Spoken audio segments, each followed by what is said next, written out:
Samarqand viloyati ekologiya, atrof muhitni muhofaza qilish va iqlim o'zgarishi boshqarmasi vakillari Orol dengiziga navbatdagi sayohatni uyushtirdi. Mo'ynoqqa borganimizda bizni xayolimizdagi fikrlar mutlaqo bir boshqacha fikrlar bilan almashdi. O'ta achchiq qismati bilan, ya'ni o'sha katta hududlarda qurib ketgan suv manbalarining tagidan qolgan tuzli orolda qayta tiklanayotganligini ko'rdik. Biz nihoyatda hayratlandik bu masalaga. Chunki haqiqiy holatda o'sha Mo'ynoqqa kirib borishda yo'lni ikki tomonidan boshlanadi, hamma joyda saksovul, yulg'un, hattoki mana o'sha chuqur tomirli o'simliklarni o'sha hududlarga ekib ko'paytirish masalalari bo'yicha biz ko'p takliflarimizni berganmiz. Shuni o'z ko'zimiz bilan ko'rdikda 1 metr, 1,5 metrgacha yantoq o'simliklari qalin qoplanganligini ko'rdik. Changlar yo'q. Atmosfera havosi musaffoliligini ko'rdik. Bir qancha obyektlarni borib ko'rdik. O'sha Orol tarixiga bag'ishlangan bir qancha muzeylarda bo'ldik. U yerda har qaysida o'sha yarim soat, 1 soatgacha filmlar, o'sha tarixiy filmlar bo'yicha Orolning muzeylari, o'sha yerda oldingi va hozirgi 70-80 yil o'rtasidagi voqealarni biz ko'rdik. O'sha yo'l-yo'lakay o'sha yovvoyi hayvonlar ham, qushlar, parranda va darandalar juda ham ko'p u yerda paydo bo'lganligini shohidi bo'ldik. Boshqarma yoshlarda tabiatga mehr va atrof muhitga mas'uliyatli munosabatni shakllantirish maqsadida ustoz shogird an'anasini davom ettirmoqda.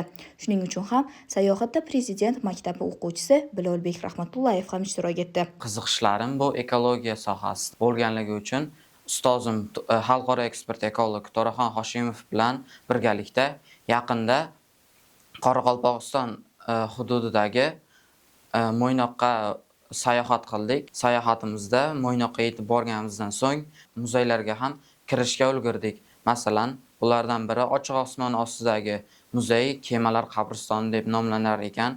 U yerda suv bo'lgan vaqtidagi kemalar suv chekingandan keyin qolib ketgan va u kemalar qanday saqlanayotganligi va u yerdagi tabiat qandayligini ham ko'rib keldik. Bundan tashqari biz Mo'ynoqning bir necha tarixiy muzeylariga ham kirdik va Orol dengizi avval qanday bo'lganligi va uning yaqinida turmush tarzi qanday kechganligi haqida ham biz juda ham qiziqib ularni tomosha qildik. U yerda yashab o'tgan hayvonlar, qushlar, har xil turdagi baliqlar va oddiy aholi qanday asbob-uskunalardan foydalanganligi haqida ham ma'lumotlarga ega bo'ldik. Kemalar qabristoni hududi atrofida saksovul va yulg'unlarning ostida hayvonlar har xil o'zlarining ina va uylarini qurganligi, u yerda tarixiy qushlardan biri bo'lgan abobul qushi uchib yurganligi va u yerga qaytganligini ko'rib, tabiat va hayvonot dunyosi Mo'ynoqqa qaytib kelayotgan degan xulosaga keldik.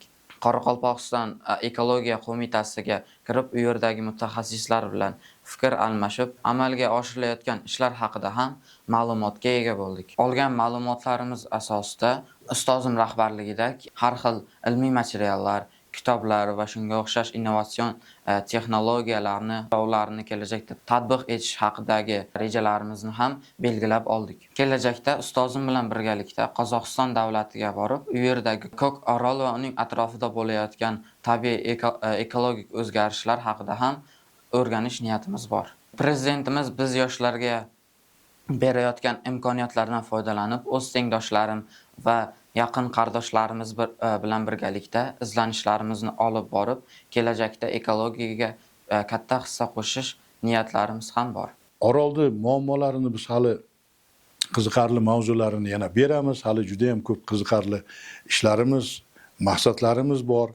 Men o'ylaymanki, yoshlarning tarbiyasida biz o'z mehnatlarimizni ayamasdan ular bilan birga O'zbekistonga bir yetuk kadrlar tayyorlab berishga harakat qilamiz.